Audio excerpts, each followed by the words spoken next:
Вітаю підписники гості мого каналу. Сьогодні хотів з вами поділитися, можна так сказати, підбити маленький підсумок того, як в мене перезрив виноградник. Ну і не тільки виноградник. Спробую в цьому відео вам розказати в загальному свої враження, свої спостереження і свої висновки. Точніше, висновки вже кожен зробить собі сам. А я вже для себе зробив висновок. Значить, почнемо з того, що в мене є дуже багато, кажуть, різного. І жимолость, і полуниця, і лохина, і ірга, і малина, і смородина червона, і смородина чорна, і яблунки, і айва, і персики, і абрикос, і черешня, і череневишня, і ця, як його, обліпіха, ну, одним словом, ну і виноград. Плюс ще є на цьому клаптику город, де я зараз займаюся розсадою і буду висаджувати. Значить, на цьому такому маленькому клаптику у мене різноманіття різних культур.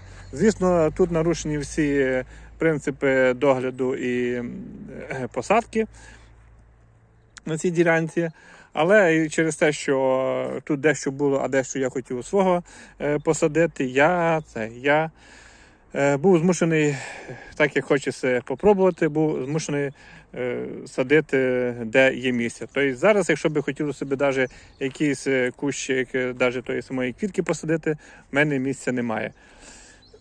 Так, кстати, квіти. Квіти в мене також тут ростуть на ділянці, які я зміг перенести в інше місце, переніс, а деякі так і тут, як ви бачите, залишились. Значить, це так в загальному, щоб ви розуміли, що в мене великий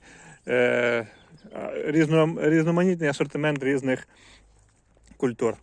І що частину цього всього ще, бачите, займає полуниця. Плюс в цьому сезоні я 4 нових сорта собі полунички посадив. Зараз я вам показую. І за цим всім, звісно, треба доглядати, дивитися, обробляти. Ну, це вже інша історія. Мова про те, відео про те, що я хотів показати, як вам в цьому сезоні в мене все перезимувало. Значить, якщо взяти таку в загальному, то з того всього, що я вам перерахував, пережило зиму ідеально, можна так сказати. Нічого, без втрат, без нічого. Всі ці культури, ті, які я вам перерахував, плюс ще, що я от зараз ходжу і згадую, що ще є їжевіка, ще є крижовник, агрус,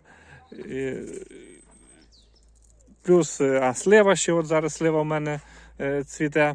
Ну, одним словом, є що і абрикоси, це 4 абрикоси молоденьких, 2 старих, що тут є. Ну, одним словом, асортимент в мене такий, ну, не маленький, різні культури. Значить, з цього всього, що я вам порахував, все пережило досить добре. За винятком винограду. Так, виноград в мене, я в цьому сезоні буду без врожаю.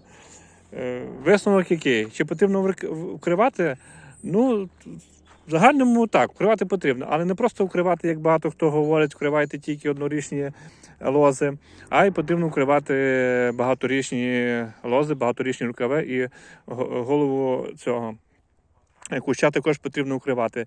Чому я зробив іменно по цьому сезоні такий висновок? Тому що в мене, я спостерігаю, в моєму випадку, що навіть якщо в мене однорічна лоза, брунька жива і лоза ціла, то в мене пошкоджені ті багаторічні рукави, голова куща, які рекомендують не вкривати. Тобто висновок, який потрібно вкривати повністю весь кущ. Хто би що там не говорив, але для себе висновок я зробив, що потрібно, якщо вкривати, то вже вкривати по-нормальному весь кущ, навіть з головою куща, повністю максимально з старими рукавами.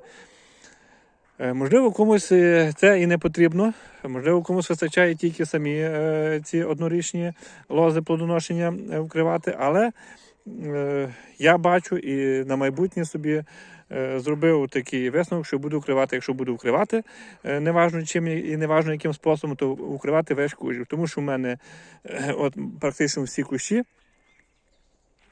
на моїй ділянці в мене пошкоджені багаторічні рукава, голова цього куща. І толку з того, що я би укрив однорічну лозу, якщо в мене пошкоджений старий рукав, пошкоджена голова куща.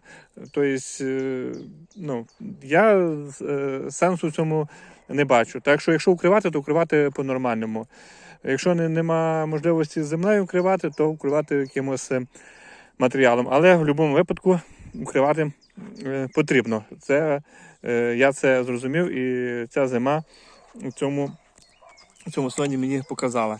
Чи буду я наступні роки вкривати? Скоріше за все, що буду, але є свої нюанси, є свої такі ще моменти, на які я вплинути не можу, тому сказати, що 100% буду вкривати, ні. Не можу зараз на сьогоднішній момент, але в загальному майбутньому так планую, але вже з своїм досвідом, своїм спостереженням буду до цього підходити так, як я вважаю, що буде краще. Що ще хотів вам сказати, що всі практично кущі, які я планував осінню зрізати на зворотній ріст, я був залишив спеціально для того, щоб подивитися, як молода лоза пережила ці морози. І що я цікаво побачив? Всі мої дорослі кущі на сьогоднішній день я бачу, що вони мертві. Так, бруньки не просунаються, нічого не відбувається, поки що тишина на сьогоднішній день. А сьогодні вже, якщо я не помиляюся, 19 квітня. Значить, на 19 квітня в мене все тихо, повністю, крім однорічних саджанців, які я залишив невкривними, двохрічних саджанців, які я залишив також невкривними, і тих однорічних кущів, які я залишив також невкривними, але мали обрізатися на зворотній ріст. Тобто товщина лози там була, є такі лози, як сирничок, є такі, як чуть товщий сирничок, і що саме цікаво, вони бруньки повністю, практично всі бруньки цілі, лоза повністю ціла, і там досить гарні брунічки. Тому от що мене це саме дивує, як таке може бути, що молода невкривна лоза, яку я планував зрізати, спеціально залишилася живою, а дорослі кущі загинули. Зараз я таку вам в загальному показую картину, що ви бачите, що в мене всі кущі, зовсім нічого на них не відбувається. Тому що немає чому відбуватися. Процеси, звісно, там якісь відбуваються, але поки що їх не видно. Пізніше я обов'язково вам покажу, вже пройдуся вам конкретно по кожному кущику, покажу вам, який результат, що відновлюється, як відновлюється.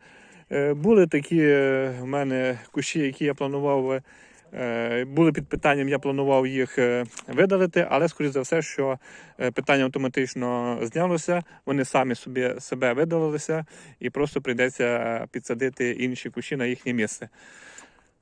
Ось якось в загальному так. Так що ті, хто там думав, що щось може таке вижити після цих морозів, то не думайте, укривайте. А я ще на початку зими я осознано це, з однієї сторони, я осознано це робив, для того, щоб, по-перше, подивитися, як поводяться в моїх умовах кущі, ті, які в мене ростуть, і як поводяться ці однорічні, двохрічні кущі, які я також не вкрив. То висновок я для себе зробив, я вам розповів. Значить, ті однорічні лози, звісно, я їх обріжу, чи там бруньки вже видалю, буду бачити по ситуації. А ті кущі, які зовсім не вижили, значить вони, виходить, мені не підходять, бо тому що з моїм підходом, з моєю агротехнікою, ті кущі не можуть в мене рости. Так що Коротко вам розповів, загальна картина яка. Ну, з однієї сторони, да, трошки обідно, бо тому що, скоріше за все, що залишуся я в цьому сезоні без винограду, але надія є на те, що все ж таки якийсь кущ вижив і щось то буде. І плюс те, що, як я вже бачу, на перший погляд, всі практично технічні сорти винограду в мене вижили. І хочу вам зауважити, що всі були в однакових умовах. І мої навіть ось ці кущики, які я вам показував, мої саджанці з моєї, що були вирощені. От, якщо придивитися, ну зараз поганий, бо це вже вечір, але пізніше я вам покажу. Зараз взагалі якісь робити висновки зарано, поки не пройдуться всі зворотні заморозки, але загальна картина така, що технічні сорти в мене практично всі збереглися. Так що, якось так. Тому, хто чекав, хто слідкує за мною і чекав, що там з моїм виноградником, що з моїми кущами, хочу вам сказати, що пострадав. Дуже сильно пострадав. Так що, ну я сильно я не розстраюся, тому що я це робив осознанно, тому що мені потрібно знати поведінку куща, мені потрібно знати, як кущі саме в моїх умовах на моїй ділянці будуть себе поводити. Тому що багато можуть говорити, багато можуть показувати, хоч 100 разів можуть казати, що робити так. Насправді, коли ти робиш так у себе, навіть повторюєш все однаково, воно так не виходить.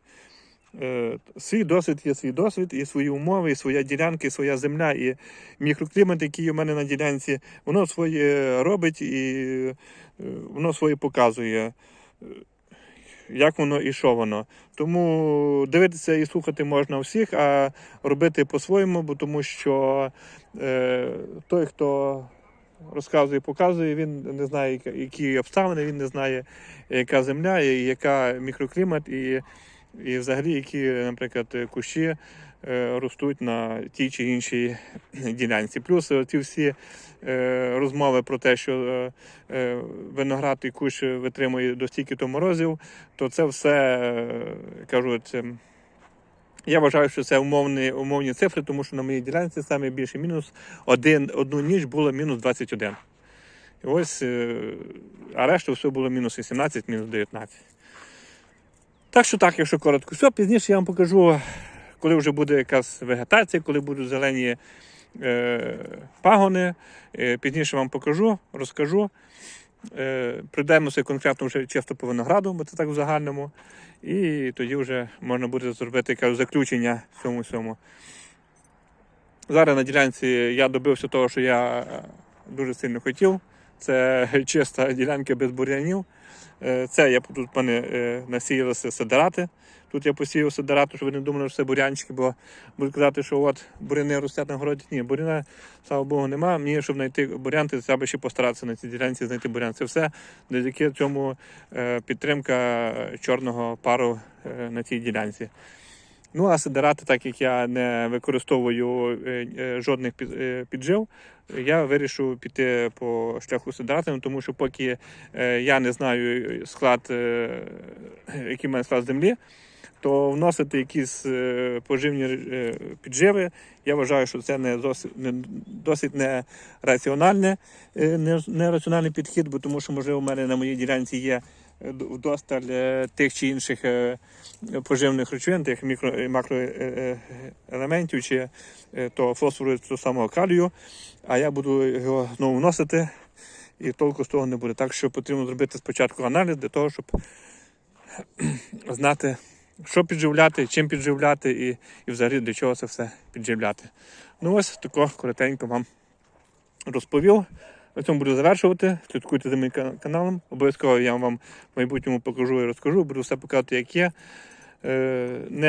Не готуюся до своїх відео, нічого вам не скриваю. Показую, розказую, щоб ви бачили, як воно є насправді у мене. Все, будьте здорові, до наступних відео, бережіть себе, рідних, і все буде добре.